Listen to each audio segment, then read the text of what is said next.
Hello guys, welcome to my new blog. আজকের এসেছি ঢাকিতে। তোমাদের বৌদি অনেকদিন ধরে জিনিসপত্র কেনার জন্য বলছিল, আমি আসিনি, কাজের জন্য ব্যস্ত ছিলাম। তাই আজকে তোমাদের বৌদি জোর করে আমাকে ধরে নিয়ে আসলো কেনানোর জন্য।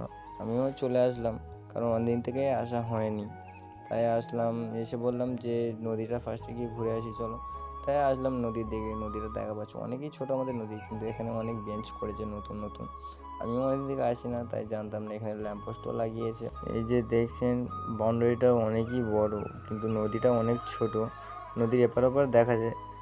রাতের বেলা খুব সুন্দর লাগে বাউন্ডারি, কারণ এখানে লাইট দেওয়া আছে। এবার চলে এলাম কেনাকাটি করার জন্য। তোমাদের বৌদির অনেক লেট হয়ে যাচ্ছে, বাড়ি যাবে, অনেক বেলা হয়ে গেছে। এখানে দেখছেন এখনও কেনাকাটি শেষ হচ্ছে না, গিয়েছে অনেকক্ষণ আগে।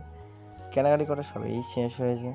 এবারে যাবো হচ্ছে ঘরে। দেখা পাচ্ছেন এই যে আমার কেটিএমটা নিয়ে যাব। কেটিএমটা বলছেন কোনটাকে কেটিএম, আমি বলছি দেখবেন এইটা হলো আমার কেটিএম।